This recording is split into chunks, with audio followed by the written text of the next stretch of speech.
الحمد لله رب العالمين والعاقبة للمتقين والصلاة والسلام على سيد الأنبياء والمرسلين وعلى آله وأصحابه الطيبين الطاهرين أما بعد فأعوذ بالله من الشيطان الرجيم بسم الله الرحمن الرحيم ان اللہ لا یغیر ما بقوم حتی یغیر ما بانفسهم صدق اللہ العظیم غوث اعظم بمنی بے سرو ساما مدد قبلہ دین مدد کعبہ ایمان مدد انتظار کرم تستمن عینی رائے خدا جو خدا بینو خدا دا مدد بگیردہ بے بلا افتادہ کشتی ضعیفانو شکستہ رات و پشتی بحق کے خواجہ عثمان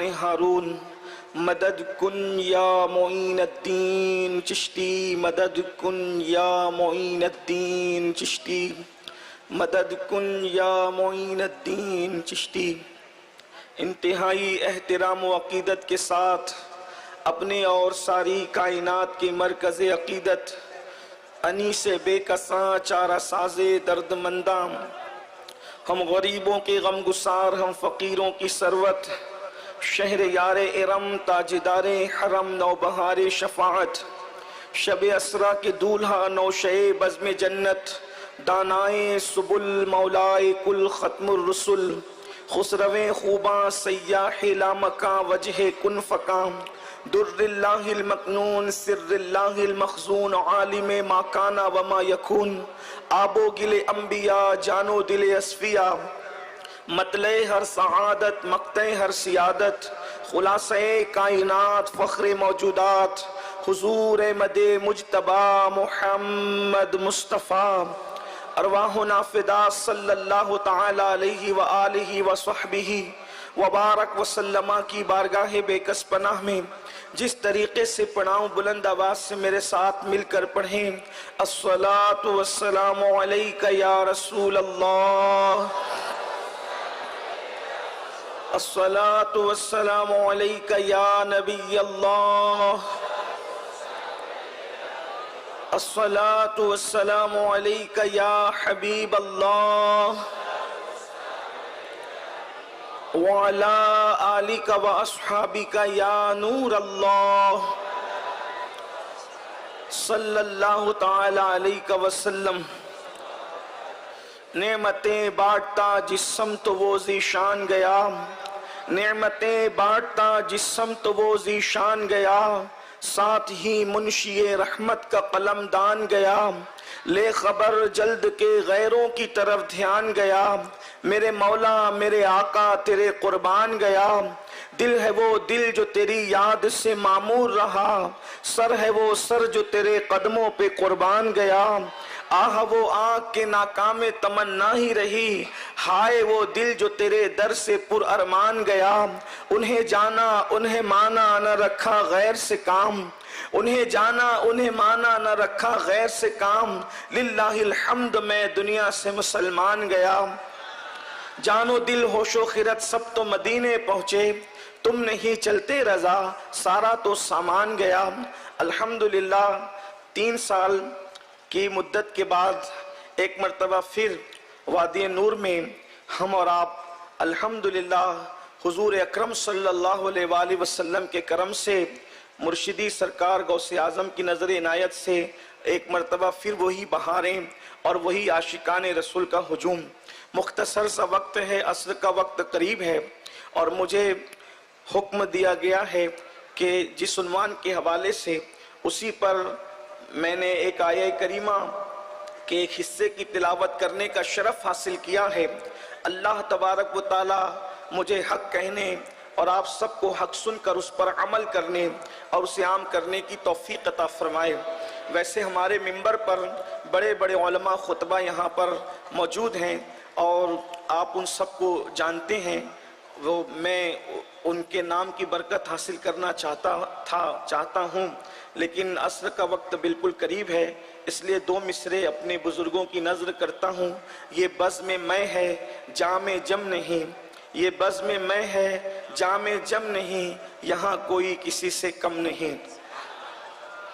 یہ دنیا ہے، دنیا میں عام طور پر دو چیزوں کا سامنا کرنا پڑتا ہے۔ ایک تو دنیا میں یا تو مسائل ہیں یا تو وسائل ہیں۔ مسائل کے حل کے لیے وسائل ہیں، اور جب وسائل نہ ہو تو پھر مسائل پیدا ہوتے ہیں۔ انسان مسائل کے اندر گھرا رہتا ہے۔ ہر دور میں جب دنیا کو تباہ کرنا ہوتا ہے، برباد کرنا ہوتا ہے، اور دنیا کے انسانوں کی عزت کے ساتھ، ان کی آبرو کے ساتھ، ان کی جانوں کے ساتھ، ان کے خون سے جب ہولی کھیلنے کا وقت آتا ہے، تو پھر دنیا کے دوسرے لوگ جو لوگوں کو تباہ و برباد کرنا چاہتے ہیں، پھر وہ یہ کرتے ہیں کہ لوگوں کو مسائل کا شکار کرتے ہیں۔ جیسے اللہ کے رسول صلی اللہ علیہ وآلہ وسلم کی آمد سے پہلے ایک طبقے کا خواب تھا۔ دنیا کی دو طاقتیں تھی دنیا کے اندر، سپر پاور کہلانے والی، جو پوری دنیا کو غلام بنانا چاہتی تھی۔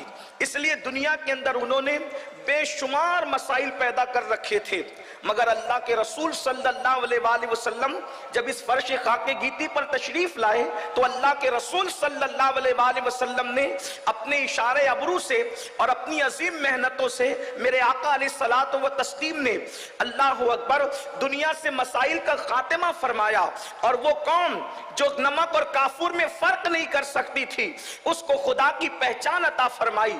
جو گمراہی کے دلدل میں پھنسے ہوئے تھے ان کو آسمان ہدایت کا تارا بنا دیا۔ جو اخلاقی گراوٹوں کا شکار تھے ان کو اخلاق سے ایسے مزین کیا کہ دنیا ان کو دیکھ کر کے اسلام کا کلمہ پڑھتے ہوئے نظر آئی۔ میرے پیارے آقا صلی اللہ علیہ وآلہ وسلم کے پیارے دیوانوں، کوئی طویل تمہید یا گفتگو کا ارادہ نہیں، لیکن بس یہی حال اب ایسا ہے، دنیا تیسری عالمی جنگ کی طرف بڑھ رہی ہے، اور بلکہ بعض مفکرین تو یہ کہہ رہے ہیں کہ تیسری عالمی جنگ شروع ہو چکی ہے، اور اب لوگوں کو بہت سارے مسائل کے اندر گرفتار کیا جا رہا ہے، اس لیے کہ دنیا جانتی ہے، انسانیت کے دشمن جانتے ہیں، جن کو اپنے تخت تاج، اپنی دولت، اپنی ہوس، اپنی شہرت، اپنا عیش سب سے زیادہ عزیز ہے۔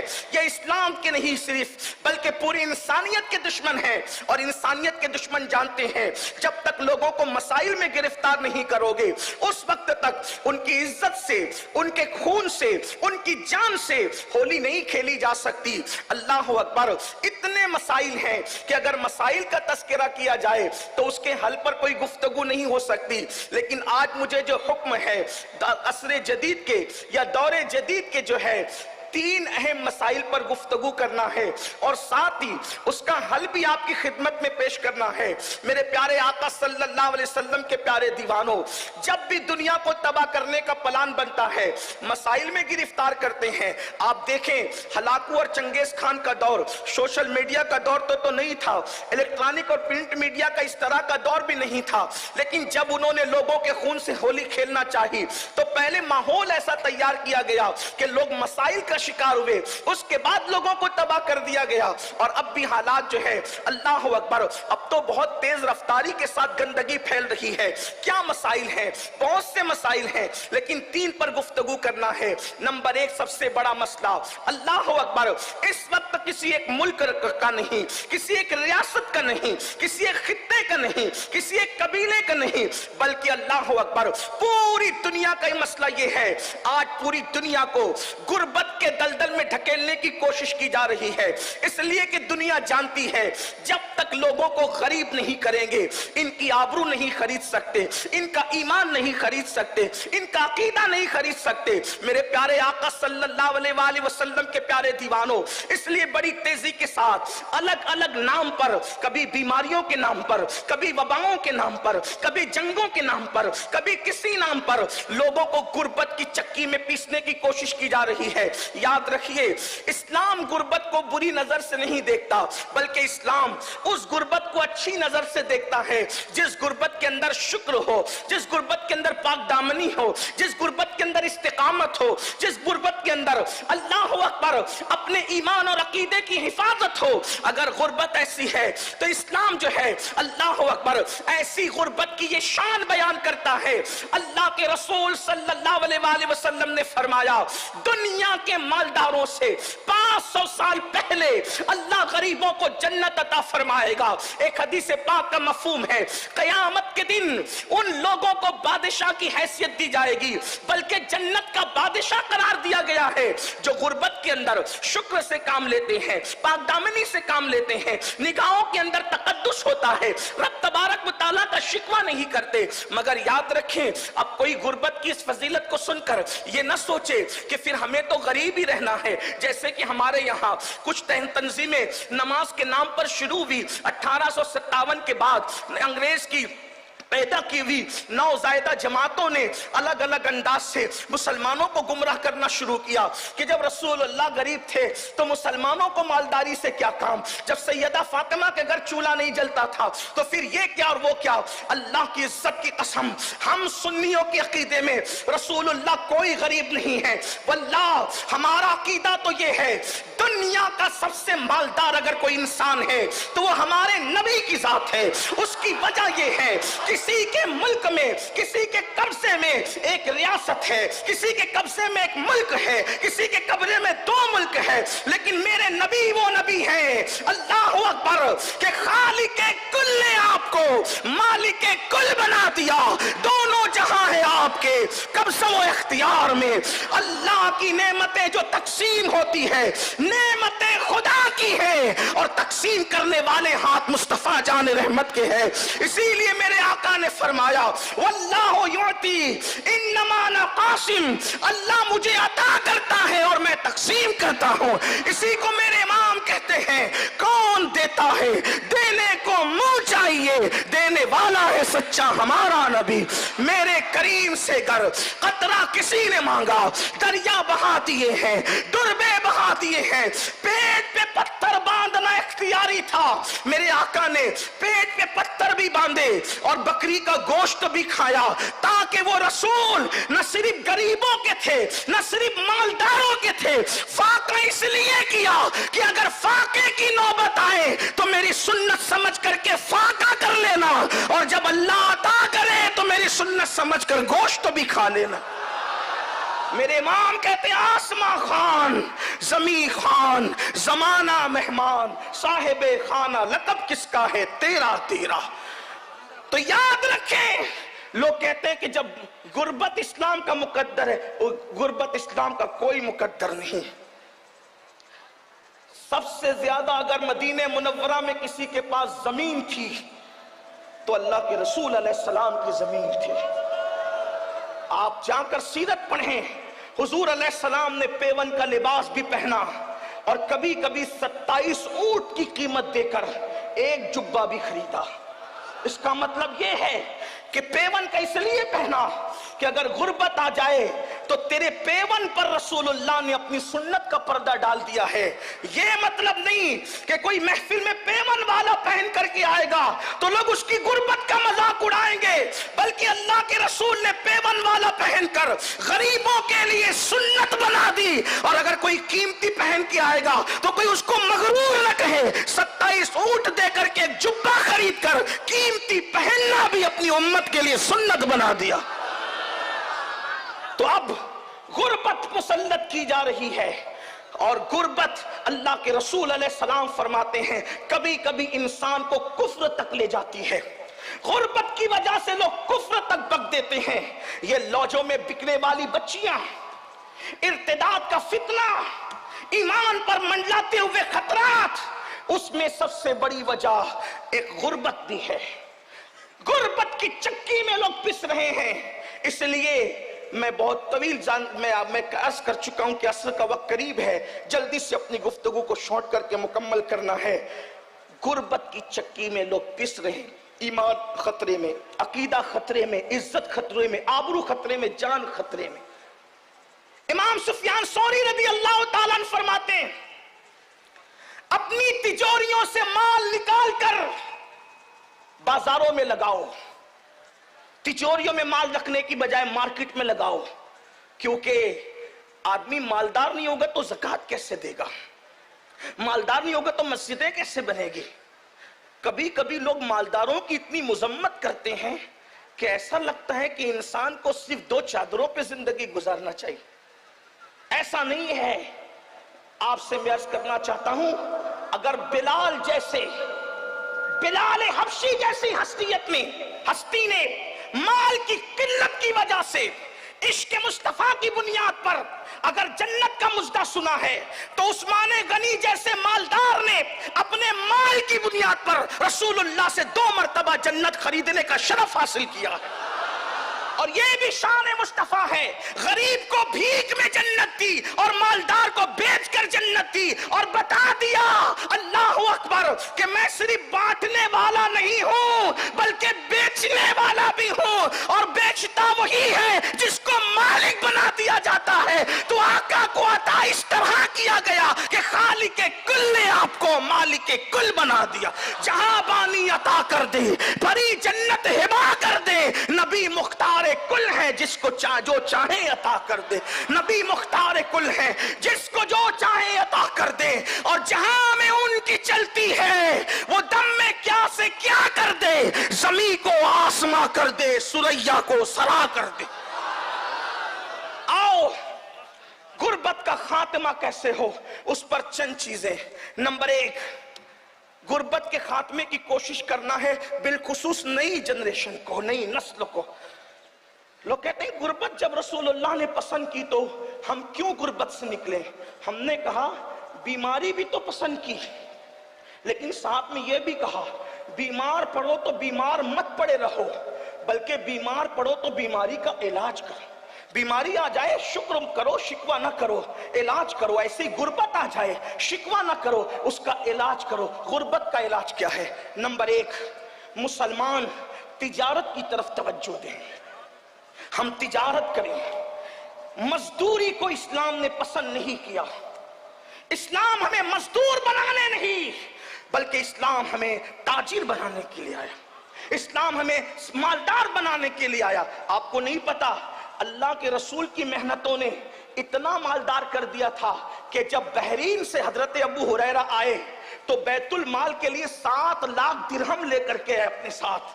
تو حضرت ابو ہریرہ کو فاروق اعظم نے ہنس کے کہا، ہنس کر کے کہا کہ ان کی طبیعت میں کچھ بھولا پن تھا، تو ہنس کر کے کہا کہ ابو ہریرہ تو کہتا ہے 7 لاکھ درہم لایا ہے تو تجھے گنتی بھی آتی ہے؟ تو آپ نے غصے میں کہا جذبات کے اندر 1 لاکھ 1 لاکھ 1 لاکھ 1 لاکھ 1 لاکھ 1 لاکھ 1 لاکھ بتا کتنا ہوا؟ تو کہا 7 ہوا۔ تو کہا اتنا ہی لایا ہوں۔ ابو ہریرہ جیسی ہستی۔ اس کے بعد فاروق اعظم نے اس کے بعد اللہ اکبر شہریوں کو پینشن کا سسٹم شروع کیا، وظیفے کا سسٹم شروع کیا۔ یہ آج یورپ کے اندر لوگوں کو وظیفے دیے جاتے ہیں، یہ کسی کی اپنی ذاتی کمال کی بات نہیں ہے۔ اگر شہروں میں وظیفے تقسیم ہوتے ہیں تو اس میں سب سے پہلے شروع کرنے والی ہستی عمر ابن خطاب کی ہستی ہے۔ ایک بات اور مجھے یہاں بڑی خوبصورت یاد آئی، جب وظیفے تقسیم ہونے لگے تو آپ نے ذمہ داری دی چند اصحاب کو کہ لسٹ بناؤ تاکہ مرتبے کے مطابق لوگوں کو وظیفہ دیا جائے۔ تو لوگوں نے پہلے بدری پھر احد کے اسی طریقے سے ترتیب وار جو ہے وہ بنایا۔ فاروق اعظم نے دیکھ کے کہا یہ لسٹ نہیں ہے، کہا پھر فرمایا اوپر ان کا نام لکھو جو رسول اللہ کے خاندان کے سب سے زیادہ قریب ہیں۔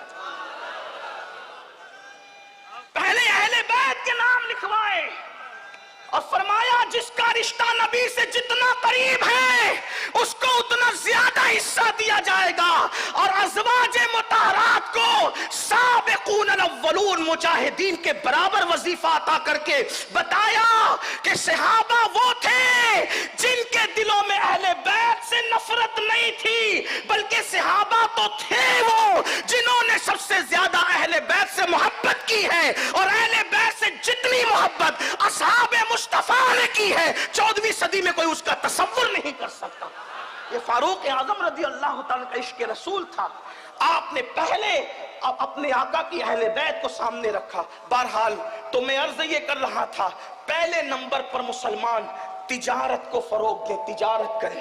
اگر چنے ہی بیچنے پڑے یہ بھی تجارت ہے، چنے ہی بیچنے پڑے، بلکہ یہاں تک اللہ اکبر اگر کسی کو مارکیٹ میں ذلت کی جگہ کھڑے رہنا پڑے تو اللہ کے رسول علیہ السلام فرماتے ہیں کہ جو رزق حلال کے لیے ذلت کی جگہ کھڑا رہے گا اللہ تبارک و تعالی اس کو آخرت کی عزتوں سے نوازے گا. اس لیے پاکٹ مار نہ بنو، چیٹر نہ بنو، چور نہ بنو، سود خور نہ بنو، کسی کے مال کو ہڑپ کرنے والے نہ بنو. حلال تجارت کرو، حلال. اور سن لو، تاجر لوگ کہتے ہیں مولانا آپ لوگ تو دیندار ہے، ہم لوگ تو دنیا دار ہے. میرے بھائی تو کوئی دنیا دار نہیں ہے. اگر تو اپنے بال بچوں کو محتاجی سے بچانے کے لیے حلال تجارت کر رہا ہے تو کوئی دنیا دار نہیں ہے. مصلی پہ نفل کر پڑھنے والے کو اتنا اجر نہیں ملتا جتنا رزق حلال کمانے والے کو اللہ اجر عطا فرماتا ہے. امام غزالی لکھتے ہیں کہ جب کوئی بندہ تھک کر اپنے گھر پہ واپس آتا ہے حلال روزی کما کر تو اس کے پسینے کی وجہ سے اللہ اس کے تھکن کی بنیاد پر اس کے گناہوں کی مغفرت فرما دیتا ہے. واقعہ بیان کرنا مقصود نہیں، آپ نے سنا ہوگا ایک لکڑہارے کے ہاتھ لکڑیاں کاٹتے ہوئے سخت ہو گئے. اللہ کے رسول نے ان ہاتھوں کو چوم لیا. نماز کی اہمیت اپنی جگہ ہے لیکن بحیثیت نمازی حضور نے کسی کے ہاتھ نہیں چومے. بحیثیت صائم روزے دار حضور نے کسی کے ہاتھ نہیں چومے. بحیثیت مجاہد حضور نے کسی مجاہد کے ہاتھ نہیں چومے. لیکن رزق حلال کمانے میں جس کے ہاتھ سخت ہو گئے تھے حضور علیہ السلام نے ان کے ہاتھوں کو چوم کر محبت کا اظہار فرمایا اور بتا دیا گیا جو ہاتھ حلال کمانے میں سخت ہو جاتے ہیں اللہ اس پر جہنم کی آگ کو حرام فرما دیتا ہے. اس لیے تجارت کو فروغ دو. لیکن آج کے لڑکے تو واٹس ایپ پہ لگے ہوئے ہیں، فیس بک پہ لگے ہوئے ہیں، موبائل پہ لگے ہوئے ہیں، لڑکیوں میں لگے ہوئے ہیں، برائیوں میں لگے ہوئے ہیں. کیسے تجارت کریں گے؟ ساری دنیا صبح اٹھتی ہے اور ہمارے جوان رات کے 3 بجے تک سوتے ہیں اور 12 بجے 1 بجے جب ساری دنیا کا آدھا کام ہو چکا ہوتا ہے اس وقت وہ بیدار ہوتے ہیں. فضول نہ بنو، فالتو نہ بنو، تجارت کرو. تجارت میں برکت ہے. لوگ کہتے ہیں تجارت کیا کرے؟ میں نے کہا جب ملک شام کی منڈی میں صاحب معراج آمنہ کا لال بحیثیت تاجر کھڑے ہو سکتے ہیں تو ہماری کیا حیثیت ہے، ہماری کیا اوقات ہے؟ گھر پہ بیٹھ کر نرم گدوں پر بیکار نہ بنو، تجارت کرو. بلکہ اللہ کے رسول علیہ السلام نے فرمایا سچا تاجر انبیاء، صدیقین اور شہداء کے ساتھ جنت میں داخل کیا جائے گا. سچے تاجر کو نبیوں کے ساتھ جنت میں داخلے کی بشارت. اس لیے سچے تاجر بنو. اور ایک بات آپ سے کہتا ہوں، مال کماؤ لیکن حرام اور حلال میں تمیز کرو. یہ نہیں کہ جنگلی رمی سے بھی مال آ رہا ہے تو لے لو، جوے سے بھی آ رہا ہے تو لے لو. نہیں، جوا حرام ہے اور جوا تباہ ہوگا، جوا برباد ہوگا، سود ہلاک ہوگا، سود برباد ہوگا. اس لیے حلال ذریعے سے شارٹ ٹائم میں کروڑ پتی بننے کے چکر میں، ایزی منی کے چکر میں، راتوں رات کروڑ پتی بننے کے چکر میں اسلام سے ہٹ کر کوئی دوسرا راستہ اختیار نہ کرنا ورنہ تباہ ہو جاؤ گے. حرام آتا نظر آتا ہے لیکن اس میں برکت نہیں ہوتی. کیا آپ نے بار بار نہیں سنا اللہ اکبر سور کے کتنے بچے پیدا ہوتے ہیں، کتے کے کتنے بچے پیدا ہوتے ہیں، لیکن وہ حرام ہے، اس میں کوئی برکت نہیں. ہر دروازے پر نہ سور نظر آتا ہے نہ ہر دروازے پہ کتا نظر آتا ہے. لیکن اللہ اکبر بکریاں حلال ہے، ہر سال کروڑوں اربوں خربوں کی تعداد میں ذبح ہوتی ہے، اس کے باوجود بھی ہر دروازے پر کم و بیش نظر آتی ہے. وجہ حلال ہے تو اللہ نے اس میں برکت عطا فرمائی ہے. اس لیے حلال کو لازم پکڑو. اللہ اکبر. پہلے نمبر پر تجارت، جلدی سے گفتگو اینڈ کی طرف جاتی ہے. دوسرے نمبر پر زراعت، اس لیے کہ اگر تجارت نہیں کر سکتے تو چلو کسان بن جاؤ، زراعت کا پیشہ اختیار کرو. ہمارے ابا جان حضرت آدم علیہ السلام نے زراعت کا پیشہ اختیار فرمایا. اللہ اکبر. انبیاء الگ الگ پیشے سے وابستہ رہے. اللہ. حضرت آدم علیہ السلام زراعت کرتے تھے. اچھا، زراعت اور کسان بننے میں فائدہ کیا ہے؟ ایک تو وہ پیسہ بھی دیتا ہے اور دوسرا اجر بھی دیتا ہے. یعنی آپ نے جو پودا بویا ہے، آپ نے جو درخت لگایا ہے، جب تک وہ تر رہے گا وہ اللہ کا ذکر کرے گا. جب تک ذکر کرے گا آپ کے نام اعمال میں ثواب لکھا جاتا رہے گا. جو اس کے سائے میں بیٹھے گا آپ کو ثواب ملے گا. جو اس کے پھول کی خوشبو سونگے گا آپ کو ثواب ملے گا. جو اس کا پھل کھائے گا آپ کو ثواب ملے گا. حتیٰ کہ اگر اس سے چڑیا بھی دانا چگے گی اللہ آپ کو اس کا بھی اجر عطا فرمائے گا اور صدقے کا اجر عطا فرمائے گا. یہاں تک کہ درخت لگا کے مر جاؤ گے تو مرنے کے بعد بھی جب لوگ اس سے فائدہ اٹھائیں گے تو اللہ آپ کی قبر میں آپ کو آرام عطا فرمائے گا. پیسے بھی آ رہے ہیں اور اجر بھی مل رہا ہے. یہی مذہب اسلام کی خصوصیت ہے. نمبر 3 تجارت زراعت اور اس کے بعد پھر دستکاری کاراگیری کرو. آج کل لوگ گھر میں بیٹھ کے پیسے کمانا چاہتے ہیں. حضرت داؤد علیہ السلام اللہ کے پیغمبر ہیں, اللہ کے نبی ہیں, سلیمان علیہ السلام کے والد ہیں. آپ روزانہ بھیس بدل کے نکلتے تھے کہ میں اپنے بارے میں پوچھوں کہ میری کمی کیا ہے. حالانکہ جو بھی نبی ہوتا ہے اس میں کبھی کوئی کمی نہیں ہوتی, کیونکہ نبی کو اللہ کامل و اکمل بنا کر بھیجتا ہے.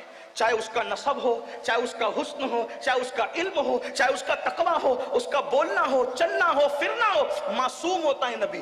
لیکن جن کے رتبے ہیں سوا, ان کو سوا مشکل ہے. اللہ کے پیغمبر داؤد علیہ السلام جو ہے وہ پوچھتے تھے بھیس بدل کر کہ میں اپنے بارے میں پوچھوں کیا کمی ہے.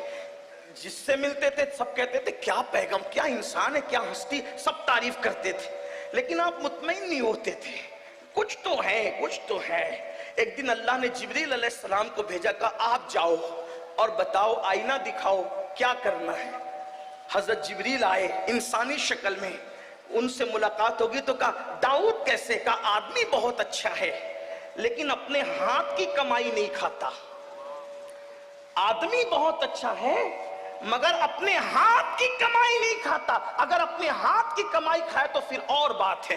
پلٹے روتے ہوئے اور اللہ سے دعا کی, مولا مجھے کوئی ہنر سکھا دے.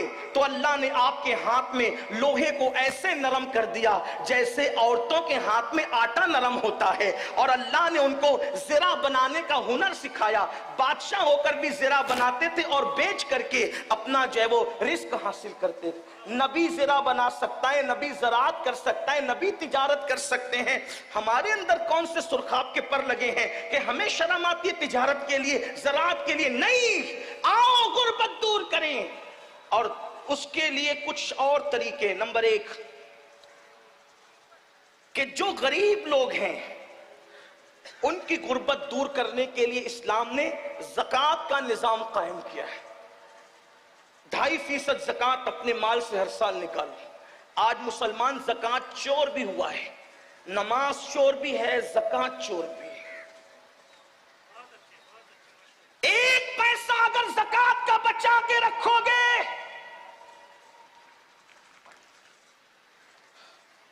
1 پیسہ اگر زکوٰۃ کا بچا کر رکھو گے تو وہ پیسہ آپ کے دوسرے اچھے پیسے کو بھی تباہ کرے گا.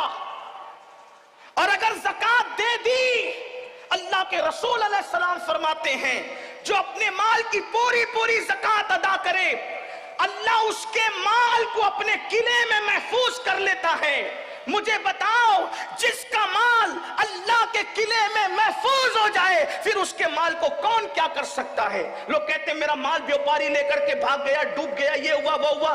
زکوٰۃ نہیں دیتے, غریبوں کا حق نہیں دیتے, اس لیے کوئی لے کر کے بھاگتا ہے. واللہ اگر 1 پائی کی زکوٰۃ نکال دو تو اللہ کے سچے نبی نے فرمایا کہ جس نے زکوٰۃ نکال دی اس کا مال اللہ کے قلعے میں محفوظ ہو گیا. ایک بات. دوسری بات, جب زکوٰۃ نکالو تو زکوٰۃ کو کوئی سسٹم سے تقسیم کرو. کچھ لوگوں کو تو ہم نے 200 روپے تقسیم کرتے دیکھا. ٹھیک ہے, اس میں کوئی شرع کا حکم نہیں کہ تملیغ شرط ہے فقیر کے لیے, لیکن آپ سے پوچھتا ہوں کم سے کم ایسا ہو جائے.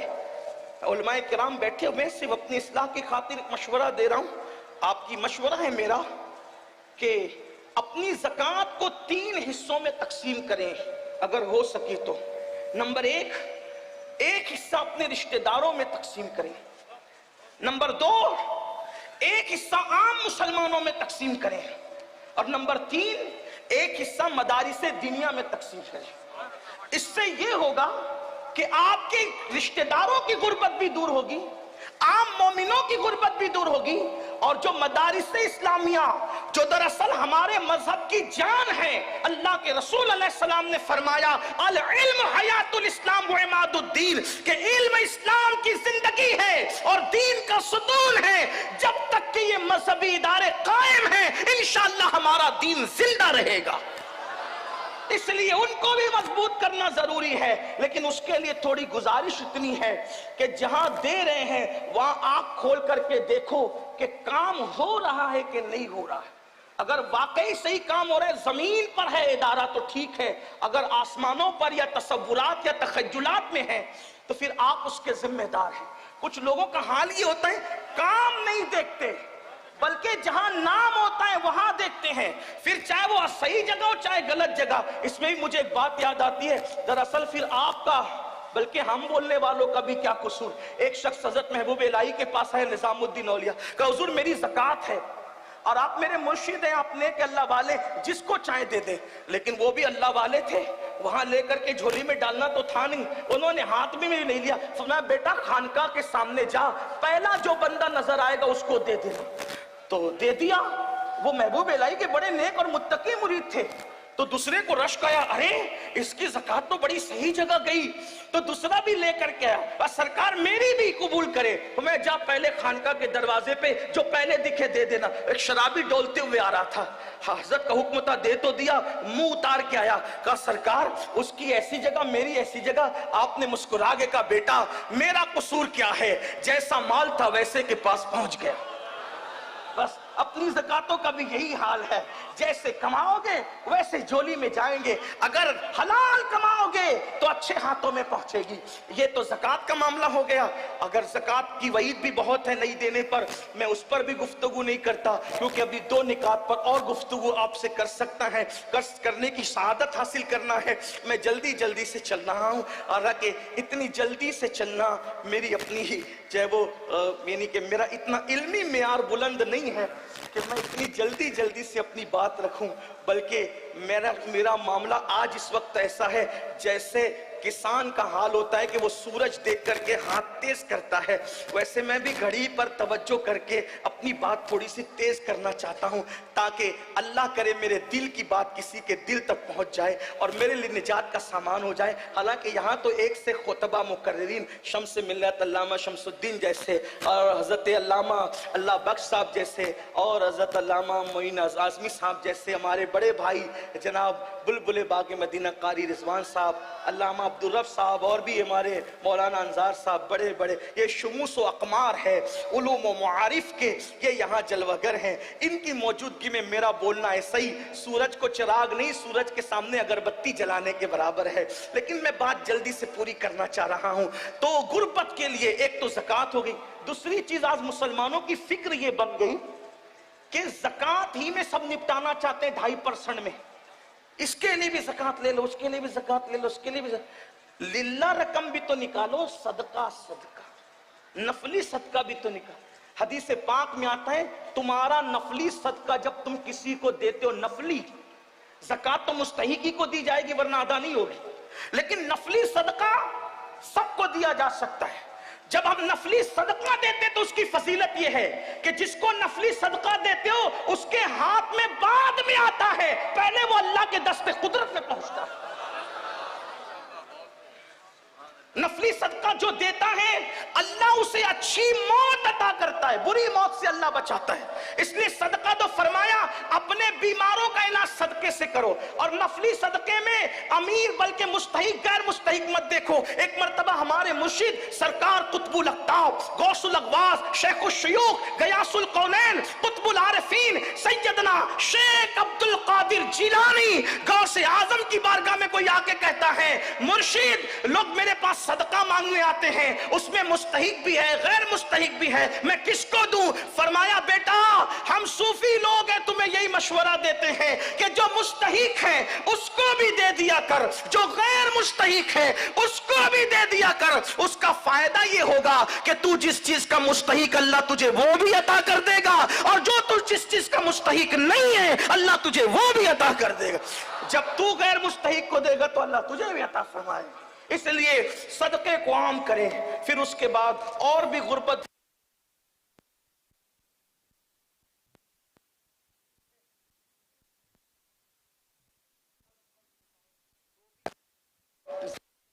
خربوں میں نکلے گی، خربوں میں، لیکن بس صحیح تقسیم کی ضرورت ہے۔ خدا کرے اللہ ہماری قوم کو شعور دے۔ دوسرا مسئلہ ہے جہالت۔ جہالت ہر برائی کی جڑ. جاہل جو کرے گا اس کی توقع آپ کسی سے نہیں رکھ سکتے. پہلی بات، پہلے جہالت کی تعریف سن لیں. جہالت اس کو کہتے ہیں علم نہ ہونے کی بنیاد پر اطاعت الہی سے منہ موڑ کر ہر کام دنیا کے لیے کرنا، یہ جہالت ہے. اونلی جہالت، مکمل جہالت، فقط جہالت. توجہ پھر سنیں. اور بھی تعریف ہو سکتی ہے، اس لیے کہ لوگوں کے الگ الگ نظریات ہیں. میں جہاں سے پڑھ رہا ہوں وہاں سے کہہ رہا ہوں. علم نہ ہونے کی بنیاد پر خدا کی اطاعت سے منہ موڑ کر ہر کام دنیا کے لیے کرنا جہالت. اور ایک ہے جہالت جہل مرکب. جہل مرکب یہ ہے علم ہونے کی بنیاد پر خدا کی اطاعت سے منہ موڑ کر ہر کام دنیا کے لیے کرنا، یہ جہل مرکب ہے. تو جاہل سے بھی بڑا جاہل وہ ہے جو جہل مرکب رکھتا ہے. لیکن آپ سے کہنا چاہتا ہوں اسلام ہر جہالت کو مٹانے کے لیے آیا ہے. اس لیے ہم علم کی طرف توجہ کریں. آج دیکھیں نماز پڑھنا نہیں آتی، جہالت. وضو کرنا نہیں آتا، جہالت. نماز جمعہ کے مسائل نہیں معلوم، جہالت. حج کے مسائل نہیں معلوم، جہالت. ماں باپ کی نافرمانی نہیں معلوم، جہالت. عورتوں پہ باپ کی نظر، جہالت. زنا، شراب، یہ سب گندگی جو پھیلی، جہالت. قتل، غارت گری، جہالت. یہ سب جہالت کے مسائل ہیں. آئیے جہالت کو دور کریں اور جہالت کا خاتمہ کریں. مسلمانوں سے میری اتنی گزارش ہے، اپنی دولت کا، دولت مند لوگ اپنی دولت کا صحیح استعمال کریں اور جہالت کے خاتمے کے لیے ادارے بنائیں. اور ایسے صاف ستھرے ادارے، ہمارے امیر، ہمارے قائد حضور امیر سنی دعوت اسلامی نے ایک فکر یہ دی لوگوں کو، بلکہ وہ دیتے ہی رہتے ہیں کہ لوگ الہاد کے ماحول میں علم بانٹ رہے ہیں اور لوگوں کو الہاد اور بے دینی کی طرف لے جا رہے ہیں. اور سنی دعوت اسلامی عشق رسول کے ماحول میں لوگوں کو انگریزی تعلیم دیتی ہوئی نظر آ رہی ہے. اس کے لیے الحمدللہ شروعات ہوئی تو بہت سے اداروں کا قیام بھی آ گیا. آپ جسے جانتے ہیں میرے آقا علیہ السلام کے پیارے دیوانوں، ہمارے دل کا درد تو یہ ہے مسلمانوں کے پاس اللہ نے اتنی دولت دی ہے، اگر ہم صاف و شفاف ادارے بنائیں. بلکہ میرا ایک مشورہ تو یہ بھی ہے، مندی کے اس دور میں مالداروں کو چاہیے کہ فیکٹریاں قائم کرنے کی بجائے کالج، اسکولز اور یونیورسٹیاں قائم کریں. یہ ایک بہترین تجارت بھی ہے اور قوم کے مفاد میں بھی ہے. صرف درد بھرے نعرے مسائل کا حل نہیں ہے. اور ایک بات یہ بھی کہتا ہوں، مہنگے گنبد و مینار بنانے کی فکر چھوڑ دو. گنبد و مینار پر جتنے کروڑ خرچ کرتے ہو ان گنبد اور مینار والوں کے نام پر، انہی کے نام سے یونیورسٹیاں اور ادارے قائم کر دیے جائیں. ہم تو آج تک سوچ رہے ہیں، ہمارے بزرگوں کی صحبت میں بیٹھ کر ہم نے سنا ہے، آج تک سوچ رہے ہیں کاش شاہ جہاں نے ممتاز کے نام پر تاج محل بنانے کی بجائے ایک عالمی یونیورسٹی بنا دی ہوتی تو ممتاز کے لیے ایصال ثواب بھی ہوتا، ممتاز کا نام زندہ بھی رہتا، محبت کی نشانی بھی ہوتی، قوم کا مفاد بھی ہوتا. لیکن اس نے نرا تاج محل بنایا. آج وہ سونا سونا پڑا ہوا ہے اور رات کے اندھیرے میں وہ تاریکی میں ڈوب تو جاتا ہے. شاہ جہاں کا نام تو ہوا. میں کوئی مفتی نہیں کہ کوئی اس فقہی حکم بیان کروں، ایک سگے بارگاہ غوثیت ہوں، بلکہ سگانے سگے در ہوں. اللہ اکبر. لیکن آپ سے پوچھنا چاہتا ہوں، اب جو غلطی ہمارے اگلے کر چکے اب ہم نہ کریں. اپنے بچوں کے مستقبل کے لیے اداروں کا قیام کریں اور ادارے بھی رسمی نہ ہو، بلکہ آپ سے کہنا چاہتا ہوں ادارے رسمی نہ ہو جہاں صرف سرٹیفکیٹ نہ بٹتا ہو، بلکہ جہاں واقعی انسان بنائے جاتے ہوں. کیونکہ میرے آقا روئے زمین پر اچھی عمارتیں بنانے نہیں آئے تھے، بلکہ میرے آقا روئے زمین پر اچھے انسان بنانے آئے تھے. صفا کے چبوترے پہ بیٹھ کر رسول اللہ نے جو انسان بنائے آج اس کی مثال زمین پر نہیں ملتی.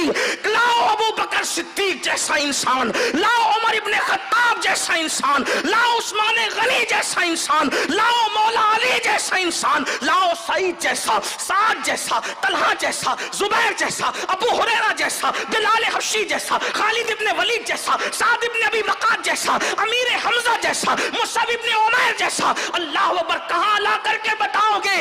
اللہ کی عزت کی قسم، میرے نبی نے وہ انسان بنائے، ان میں مقتدی نہیں تھے، وہ صرف رسول اللہ کے مقتدی تھے، اور وہ قیامت تک کے لیے ہر ایک کے لیے مقتدا بن گئے. میرے آقا نے فرمایا جو ان کی پیروی کرے گا وہ ہدایت پا جائے گا، وہ نجوم ہدایت ہے. میرے امام کہتے ہیں اصحاب نجوم رہنما ہے، کشتی ہے آل مصطفیٰ. اہل سنت کا ہے بیڑا پار، اصحاب حضور نجم ہے اور ناؤ ہے اطرت رسول اللہ کی. آؤ اچھے انسان بنائیں، اور اگر اتنی وسعت فکر نہیں ہے کہ پوری قوم کے لیے جی سکتے ہو، کم سے کم اپنی اولاد کا مستقبل ہی سدھار لو، کم سے کم اپنے بچوں ہی کو پڑھا لو. ہمارے مہاراجا کے مرشدوں نے اعلان کیا اگر آدھی روٹی کھانا پڑے تو کھاؤ مگر اپنے بچوں کو تعلیم عطا کرو. ہمارے مرشدوں میں سے سرکار مہریرہ حضور سیدی امین ملت نے فرمایا تھا آدھی روٹی کھائیں گے بچوں کو پڑھائیں گے. آؤ آدھی روٹی کھانا پڑے تو کھاؤ، اپنے بچوں کو پڑھاؤ اور اعلیٰ تعلیم دو. اب تو ڈاکٹری بھی پڑھاتے ہیں ہم تو BUMS تک کے قصہ تمام ہو جاتا ہے، آگے بھی تو کوئی بڑھے. علم اصل ہماری میراث ہے، باب مدینۃ العلم ہمارے اندر ہے، شہر علم ہمارے نبی ہیں. ابو ہریرہ رضی اللہ تعالیٰ عنہ کم وقت میں کثیر الروایت ہستی، اتنی باصلاحیت ہمارے اندر ہے جن کو رسول اللہ نے علم سمیٹ کر کے دیا تھا، حضور نے علم سمیٹ کر عطا کیا تھا. اللہ اکبر. لوگ کہتے ہیں مولانا ہم تاجر، ہم مالدار، ہم اعلیٰ نسب، ہمیں علم کی کیا ضرورت ہے، نوکری تو کرنی نہیں ہے. ہم کہتے ہیں نوکری کے لیے کون علم حاصل کرتا ہے؟ علم تو اچھا انسان بننے کے لیے حاصل کیا جاتا ہے. ایک علم والا تاجر اور ایک جاہل تاجر میں فرق ہے، علم والے کی گفتگو اور جاہل کی گفتگو میں فرق ہے، علم والے کے کھانے اور جاہل کے کھانے میں فرق ہے. اس لیے علم والے بنو. ارے وہ غوث اعظم شیخ عبد القادر جیلانی حسنی حسینی جو آیات من آیات اللہ ہے، اللہ اکبر، پیدا ہوئے اسی دن سے روزہ رکھا لیکن اس کے باوجود بھی وہ علم کے حصول کے لیے جا رہے. پیدا ہوتے ہی کرامت کا ظہور ہو رہا ہے اور پھر بھی علم کے لیے نکل رہے ہیں. پتہ کیا چلا؟ اگر صاحب کرامت بھی بن جاؤ تو پھر بھی علم کی ضرورت باقی رہتی ہے. اور غوث پاک فرماتے ہیں قطبیت کیسے ملی؟ ہوا میں اڑنے سے قطبیت نہیں ملتی، یہ تو چیل اور کوے بھی کر لیتے ہیں، یہ تو مچھر اور مکھی بھی کر لیتے ہیں. ہوا میں اڑنے کا نام ولایت نہیں ہے. فرماتے ہیں درست العلم حتی صرت قطبا، میں علم حاصل کرتا رہا یہاں تک کہ اللہ نے مجھے مقام قطبیت عطا فرما دی. علم کو عام کر. حضور امیر سنی دعوت اسلامی نے بھی ایک نعرہ دیا تھا HDI کا کام کریں گے، علم اور اخلاق عام کریں گے. آئیے علم پر محنت کریں. اور آخری بات،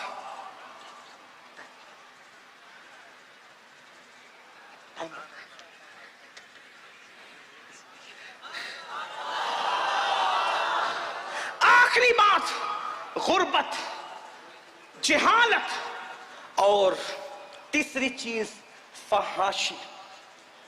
یہ سب سے بڑا مسئلہ ہے. یہ فحاشی وہ بلا ہے، بس بات مکمل ہو رہی ہے، جہاں بیٹھے وہیں سے سن لے. محبتیں آپ کی، آپ کا پیار اللہ سلامت رکھے، ہماری محبتیں سلامت.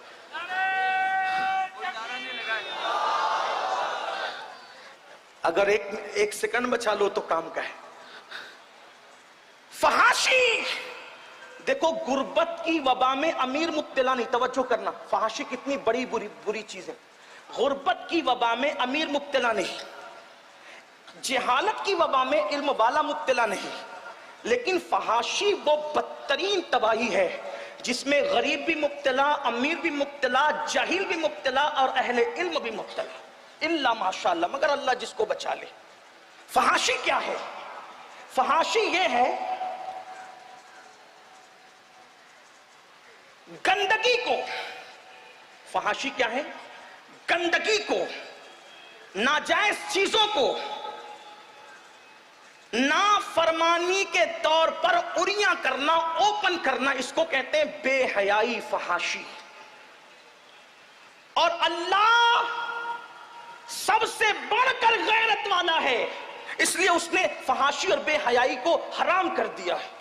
بلکہ یہاں تک فرمایا کسی کا ایمان چیک کرنا ہو، ایمان تو یہ چیک کرو اس میں حیا کتنی ہے۔ حیا جتنی حیا ہوگی اتنا ایمان مضبوط ہوگا، اور جتنی بے حیائی ہوگی اتنا ایمان کمزور ہوگا۔ اسی لیے میرے نبی صرف مومن نہیں تھے بلکہ جان ایمان تھے۔ جتنی حیا انہوں نے کی ہے اتنی حیا کسی نے نہیں کی ہے۔ صحابہ کہتے میرے آقا ایسی حیا کرتے تھے جیسے کنواری لڑکیاں نامحرم مردوں سے حیا کرتی ہے۔ اسی لیے تو اکثر صحابہ نے رسول اللہ کے تلووں کو کبھی نہیں دیکھا، اس لیے نہیں دیکھا کہ حضور نے کبھی ان کے سامنے پیر لمبے ہی نہیں کیے، اس لیے تلوے وہ نہ دیکھ سکے۔ بلکہ یہ بات بھی تحقیق کو پہنچی کہ آسمان اور چاند نے کبھی نبی کا تلوہ نہیں دیکھا، اسی لیے تو بیان کیا گیا ہے آسمان گر تیرے تلووں کا نظارہ کرتا، اگر کرتا نہیں کیا تبھی تو کہا آسمان گر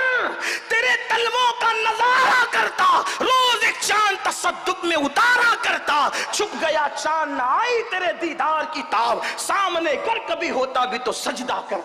ایسے باحیا رسول، اب جملہ ذرا غور کر لیں، سن لیں، یاد کر لیں، ایسے باحیا رسول جن کا تلوہ کبھی نہ چاند نے دیکھا نہ آسمان نے دیکھا، اور جب اپنے گھر میں تربیت کی اپنی شہزادی سیدہ فاطمہ کی تو ایسی تربیت کی کہ فاطمہ الزہرا کے دوپٹے کو بھی کبھی چاند و سورج نے نہیں دیکھا۔ میرے امام بیان کرتے جس کا آنچل نہ دیکھا مہو مہر نے، جس کا آنچل نہ دیکھا مہو مہر نے، اس ردائے نزاہت پہ لاکھوں سلام۔ حضور کا تلوہ حیا کی وجہ سے آسمان نہ دیکھے اور سید شہزادی کا دوپٹہ چاند و سورج نہ دیکھے، اور ہمارا کیا ہے؟ تولیہ لپیٹ کر پورے محلے میں گھوم رہے، گھٹنے دکھاتے، بے حیائی کی انتہا، برمنڈا پہن کر کے گھومنا فیشن ہے، اور پھر یوٹیوب، فیس بک اور پتہ نہیں کیا کیا بلائیں، انٹرنیٹ اور سوشل میڈیا کی جو جنگل ہے، گندی فلمیں، بلی فلمیں، اللہ کی پناہ، اللہ کی پناہ، کیا حالات ہیں۔ یاد رکھیے اگر کوئی دوپٹے والی عورت کو دیکھے، میں صرف مفہوم پیش کر رہا ہوں، دوپٹے والی عورت کو دیکھے تو اس کو دیکھنے کا پاپ کی نظر سے وبال یہ ہے کہ مرتے وقت کلمہ جاری نہ ہو زبان پر۔ وہ جو ننگی عورتوں کو ناشتے 3 گھنٹے تک دیکھتے، اپنے نرم نرم گدوں پہ لیٹ کر کے زنا کے مناظر دیکھتے ہیں، گندی فلمیں دیکھتے ہیں، لگے رہتے ہیں فحاشات کی طرف، فواحش کی طرف، اپنی خواہشات کی طرف۔ سوچو اللہ کے رسول علیہ الصلوۃ والتسلیم نے فرمایا جو کسی عورت کو پاپ کی نظر سے دیکھے گا اس کی آنکھوں میں جہنم کی آگ کی سلاخیں ڈالی جائے گی اور اس کی آنکھوں میں جہنم کی آگ بھری جائے گی۔ میں حیرت سے پوچھتا ہوں جو آنکھیں دن کا برداشت نہ کر سکے، جو آنکھیں اللہ اکبر پیاس کے ننھے اور باریک ذرات برداشت نہ کر سکیں، ان آنکھوں میں جب جہنم کی آگ کی سلاخیں ڈالی جائے گی تو ہم کیسے برداشت کر سکیں گے؟ اسی پر بس نہیں، یہ فحاشی کی بنیاد پر زنا، لواطت، ہاتھوں کے ساتھ جو ہے وہ زنا، اللہ اللہ، یہ ساری گندگی پھیل رہی ہے۔ چھوٹے چھوٹے بچے انٹرنیٹ کی گندگی دیکھ کر وقت سے پہلے بالغ ہو رہے ہیں۔ آپ جانتے ہیں اگر مشت زنی کی، اللہ اللہ، ہینڈ پریکٹس کی جو وبا پھیل رہی ہے اور وہ موت کے قریب کر رہی ہے، انسان کو مریض کر رہی ہے، چلتا پھرتا مردہ بنا رہی ہے، اس کی وجہ یہی فواحش ہے، یہ فحاشی ہے۔ بلکہ اللہ اکبر، چھوٹے چھوٹے لڑکے شادیاں کے وقت آنے تک کے مرنے کے، خودکشی کرنے کی تک بات کرتے ہیں۔ سن لو اے میری قوم کے جوانوں، اپنے آپ کو تباہ نہ کرو، اپنے آپ کو برباد نہ کرو، خدا کے لیے اپنی جوانی پہ رحم کرو۔ جوانی کا سرمایہ دنیا کی دولت دے کر بھی نصیب نہیں ہو سکتا۔ خدا کے لیے گندگی مت دیکھو، آنکھوں کی حفاظت کرو۔ ایک حدیث پاک سنو، بہت لطف آئے گا۔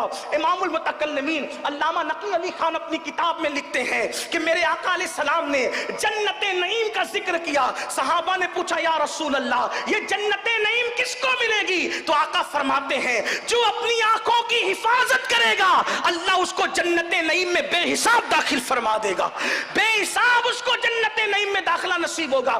آنکھوں کی حفاظت کرو. قرآن کہتا ہے قُلْ لِلْمُؤْمِنِينَ يَغُضُّ مِنْ أَبْصَارِهِمْ، مومنوں سے کہہ دیا جائے وہ اپنی آنکھوں کی حفاظت کریں. لوگ کہتے ہیں رسول اللہ کی زیارت کا کوئی طریقہ بتایا جائے، کوئی وظیفہ بتایا جائے. میں کہتا ہوں کوئی وظیفہ نہیں، اپنی آنکھوں پہ کنٹرول کرنا سیکھ لو. مٹ جائے یہ خودی تو وہ جلوہ کہاں نہیں. جدھر نظر اٹھاؤ گے جلوہ یار نظر آئے گا. اپنی آنکھوں کی حفاظت تو سیکھے مسلمان. تو یہ فرمایا قیامت کے دن کچھ لوگوں کے ہاتھ حاملہ ہوں گے اور اللہ پوچھے گا ان کے ہاتھ حاملہ جو ہیں اس لیے ہے کہ انہوں نے اپنے ہاتھوں سے اپنے سرمائے کو ضائع کیا تھا.